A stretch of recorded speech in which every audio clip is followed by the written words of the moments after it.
Hi అండి. నమస్తే. నేను మీ శ్రీలక్ష్మి. వెల్కమ్ టు చిన్ని కిచెన్ అండ్ వ్లాగ్స్. టుడే మన రెసిపీ వచ్చి ఉసిరికాయ నిల్వ పచ్చడిని ఎలా ప్రిపేర్ చేసుకోవాలో మీకు చూపించబోతున్నానండి. పక్కా కొలతలతో ఈ పచ్చడిని ఎలా ప్రిపేర్ చేసుకోవాలో మీకు చూపిస్తానండి. ఇలా ప్రిపేర్ చేసుకున్నట్లయితే ఫస్ట్ టైం చేసే వాళ్ళు కూడా చాలా ఈజీగా ప్రిపేర్ చేసుకుంటారు. ఇక్కడ నేను ఈ పచ్చడిని 1/2 kg కొలతలతో చూపిస్తున్నానండి. అదే మీరు కేజీ కాయలతో పెట్టుకోవాలనుకున్నట్లయితే ఇదే మెజర్మెంట్ని డబల్ చేసుకుంటే సరిపోతుంది. మరి సంవత్సరం మొత్తం నిల్వ ఉండే ఈ ఉసిరికాయ పచ్చడిని ఎలా ప్రిపేర్ చేసుకోవాలో దాని ప్రాసెస్లోనికి వెళ్ళిపోదాం. ఈ పచ్చడిని ప్రిపేర్ చేసుకోవడానికి ఇక్కడ నేను 1/2 kg ఉసిరికాయలని తీసుకున్నానండి. ఇలా తీసుకున్న ఉసిరికాయలని శుభ్రంగా కడిగి తడి లేకుండా తుడిచిపెట్టుకోవాలి. మనం తీసుకున్న ఉసిరికాయలు కూడా మరీ పెద్దవిగా కాకుండా మరీ చిన్నవిగా కాకుండా మీడియం సైజులో ఉన్న ఉసిరికాయలని తీసుకోవాలండి. ఈ ఉసిరికాయలని నాటు రాసి ఉసిరికాయలు అని కూడా అంటారు. ఇప్పుడు ఒక్కొక్క ఉసిరికాయని తీసుకొని నేను వీడియోలో చూపిస్తున్నట్లుగా 2 లేదా 3 ఘాట్లు పెట్టుకోవాలి. ఇలా పెట్టుకున్నట్లయితే మనం వేసుకున్న ఉప్పు కారం ఉసిరికాయకి బాగా పడుతుందండి. ఇలాగే మిగిలిన ఉసిరికాయలన్నింటికి కూడా ఘాట్లు పెట్టుకుని పక్కన పెట్టుకోవాలి. ఇప్పుడు వేరే బౌల్ తీసుకొని దానిలోనికి 50 నుంచి 60 గ్రాముల వరకు చింతపండును వేసుకొని 3/4 కప్పు వరకు వేడి నీళ్ళను పోసుకొని ఈ చింతపండుని నానబెట్టుకోవాలి. ఈ చింతపండు నానిన తర్వాత మిక్సీ జార్లోనికి వేసుకొని ఇలాగా మెత్తగా పేస్ట్ లాగా ప్రిపేర్ చేసుకోవాలి. ఇప్పుడు ఒక బౌల్ తీసుకొని దానిపైన స్టెయినర్ పెట్టుకొని మనం మిక్సీకి పట్టుకున్న చింతపండు పేస్ట్ను వేసుకొని స్టెయిన్ చేసుకున్నట్లయితే చింతపండు గుజ్జు కిందకి వచ్చేస్తుందండి. ఏమైనా పల్పు ఉన్నా కూడా పైన ఉండిపోతుంది. ఇలా స్టెయిన్ చేసుకోవటం వల్ల పచ్చళ్ళలో పీచులు తగలకుండా ఉంటాయండి. ఇప్పుడు ఇలా ప్రిపేర్ చేసుకున్న ఈ చింతపండు గుజ్జుని పక్కన పెట్టేసుకోండి.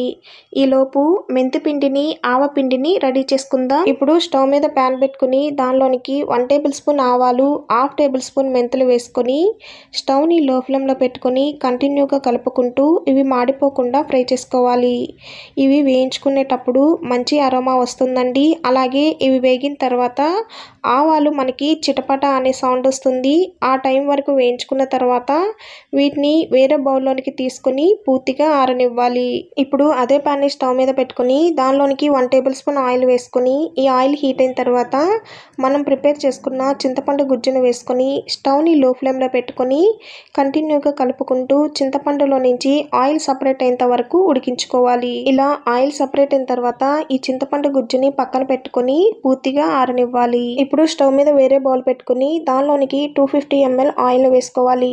ఇక్కడ నేను వీడియోలో చూపిస్తున్నట్లుగా కప్పు మెజర్మెంట్తో అయితే 250 ml ఆయిల్ వస్తుందండి. కొంచెం ఎక్కువ తక్కువ అయినా పర్వాలేదు. ఇక్కడ నేను శనగ నూనె తీసుకున్నానండి. ఈ ఆయిల్ ప్లేస్లో ఆవ నూనెని కూడా తీసుకోవచ్చు. మీరు ఏ పచ్చడి పెట్టుకున్నా సరే శనగ నూనెతో కానీ ఆవ నూనెతో కానీ పెట్టుకున్నట్లయితే పచ్చడి చాలా టేస్ట్గా ఉంటుందండి. ఇప్పుడు బౌల్లోనికి వేసుకున్న ఆయిల్ బాగా హీట్ అవ్వాల్సిన పని లేదండి. ఆయిల్ కొంచెం గోరువెచ్చగా కాగిన తర్వాత ఒక్కొక్కటిగా ఉసిరికాయలన్నిటిని వేసుకొని ఇవి లైట్ గోల్డెన్ కలర్ వచ్చేంత వరకు ఫ్రై చేసుకోవాలి. వీటిని ఫ్రై చేసుకునేటప్పుడు స్టవ్ని మీడియం ఫ్లేమ్లో పెట్టుకొని మాత్రమే ఫ్రై చేసుకోవాలి. హై ఫ్లేమ్లో పెట్టుకొని ఫ్రై చేసుకున్నట్లయితే ఈ ఉసిరికాయలు కలర్ చేంజ్ అవుతాయి కానీ లోపల ఉడకవు. ఇలా ఆయిల్లో ఉసిరికాయల్ని ఫ్రై చేసుకునేటప్పుడు నురుగు అనేది వస్తుందండి. ఏం కంగారు పడాల్సిన పని లేదు. మనం శనగ నూనెతో ప్రిపేర్ చేసుకుంటున్నాం కాబట్టి ఇలా నురుగ వస్తుంది. ఇప్పుడు ఈ ఉసిరికాయలు ఉడికిందో లేదో తెలుసుకోవటానికి ఒక ఉసిరికాయ తీసుకొని ఫోర్కుతో ఇలా గుచ్చి చూసినట్లయితే ఉసిరికాయ ఉడికిందో లేదో తెలుస్తుందండి. ఇలా ఉసిరికాయలు ఉడికేలోపు ఇవి కూడా లైట్ గోల్డెన్ కలర్ లోనికి వచ్చేస్తాయి. అప్పుడు వీటిని స్టెయినర్ లోనికి తీసుకొని ప్లేట్ లోనికి సపరేట్ చేసుకొని ఈ ఉసిరికాయలని పూర్తిగా ఆరనివ్వాలి. ఇప్పుడు అదే ఆయిల్లోనికి 1 టీ స్పూన్ ఆవాలు 1 టీ స్పూన్ జీలకర్ర 2 ఎండుమిర్చి 1/2 టీ స్పూన్ పసుపు 1/4 టీ స్పూన్ ఇంగువ గుప్పెడు కరివేపాకును వేసుకొని ఫ్రై చేసుకోవాలి. ఇలా వీటిని ఫ్రై చేసుకున్న తర్వాత స్టవ్ని ఆఫ్ చేసుకొని ఈ ఆయిల్ పూర్తిగా ఆరిపోయిన తర్వాత మాత్రమే పచ్చళ్ళలోనికి మిక్స్ చేసుకోవాలి. మనం ఈ పచ్చడి ప్రిపేర్ చేసుకునేటప్పుడు ఏది వేసుకున్నా పూర్తిగా ఆరిపోయిన తర్వాత మాత్రమే వేసుకోవాలి. వేడిగా ఉన్నప్పుడు వేసుకున్నట్లయితే ఈ పచ్చడి ఆవిరి పట్టేసి పాడైపోయే ఛాన్స్ ఉంటుంది. ఇప్పుడు ఒక మిక్సీ జార్ తీసుకొని దానిలోనికి మనం ముందుగా ఫ్రై చేసుకున్న ఆవాలు మెంతులను వేసుకొని మిక్సీకి పట్టుకొని పొడిని ప్రిపేర్ చేసుకోవాలి. ఇప్పుడు అదే మిక్సీ జార్లోనికి తడి లేకుండా ఎండలో పెట్టుకున్న 1/4 కప్పు కల్లుప్పు గ్రామ్స్ వైజ్గా చెప్పాలంటే సుమారు 50 గ్రామ్స్ వరకు ఉంటుందండి. దీన్ని మిక్సీ జార్లోనికి వేసుకొని మెత్తటి పౌడర్ లాగా ప్రిపేర్ చేసుకోవాలి. ఇలా కల్లుప్పుని పౌడర్ లాగా ప్రిపేర్ చేసుకోవటం వల్ల పచ్చళ్ళ త్వరగా కరుగుతుంది. అలాగే టేస్ట్ కూడా చాలా బాగుంటుంది. పచ్చడి కూడా ఎక్కువ రోజుల వరకు నిల్వ ఉంటుంది. ఇప్పుడు పచ్చడిని ప్రిపేర్ చేసుకోవడానికి ఒక మిక్సింగ్ బౌల్ తీసుకొని దానిలోనికి మనం మిక్సీకి పట్టుకున్న కల్లుప్పుని యాడ్ చేసుకోవాలి. తర్వాత దానిలోనికి 1/2 కప్పు కారంని యాడ్ చేసుకోవాలి. గ్రామ్స్ వైజ్గా చెప్పాలంటే సుమారు 50 గ్రామ్స్ ఉంటుందండి. తర్వాత దానిలోనికి ఆవాలు, మెంతిపిండిని యాడ్ చేసుకొని ఒకసారి మొత్తాన్ని మిక్స్ చేసుకోవాలి. ఇప్పుడు దానిలోనికి మనం ముందుగా ఫ్రై చేసుకున్న ఉసిరికాయలను వేసుకొని ఉప్పు, కారం, మసాలాలు ఉసిరికాయకి బాగా పట్టే విధంగా మిక్స్ చేసుకోవాలి. ఇప్పుడు దీనిలోనికి పూర్తిగా ఆరిపోయిన చింతపండు గుజ్జుని వేసుకోవాలి.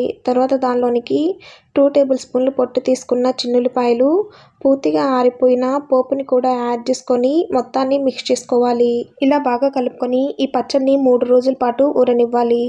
ప్రతిరోజు ఈ పచ్చడిని ఒకసారి కలిపి మళ్ళీ మూత పెట్టేయాలి. 3 రోజులు ఊరపెట్టడం వలన అప్పుడు ఉప్పు, కారం, పులుపు బాగా పట్టుకొని పచ్చడి బాగా ఊరుతుందండి. 3 రోజుల తర్వాత చూసినట్లయితే నూనె ఇలాగ పైకి తేలి ఉంటుంది. ఇప్పుడు దీనిలోనికి ఉప్పు, కారం సరిపోకపోయినా చూసుకొని అడ్జస్ట్ చేసుకోవాలి. ఒకవేళ నూనె సరిపోకపోయినా నూనెను కాచుకొని చల్లారిన తర్వాత పచ్చడిలోనికి యాడ్ చేసుకోవాలి. నూనె ఎక్కువగా ఉంటేనే పచ్చడి నిల్వ ఉంటుందండి. పచ్చడికి తడి తగలకుండా చూసుకొని జార్లోనికి తీసుకొని స్టోర్ చేసుకుంటే సంవత్సరం నిల్వ ఉంటుంది. మరి మీరు చూసారు కదండి, సంవత్సరం పాటు నిల్వ ఉంచుకునే ఉసిరికాయ పచ్చడిని పక్కా కొలతలతో చాలా సింపుల్గా ప్రిపేర్ చేసుకున్నాం కదా. మరి మీరు కూడా ఈ రెసిపీని తప్పకుండా ట్రై చేసి ఎలా వచ్చిందో కామెంట్ చేయండి. మరి మీకు ఈ రెసిపీ నచ్చినట్లయితే మీ ఫ్రెండ్స్ అండ్ రిలేటివ్స్కి షేర్ చేయండి. ఇలాంటి మరిన్ని ఇంట్రెస్టింగ్ రెసిపీస్ కోసం చిన్ని కిచెన్ వ్లాగ్స్ని సబ్స్క్రైబ్ చేసుకోండి. మరి మరో కొత్త రెసిపీతో మళ్ళీ కలుద్దాం.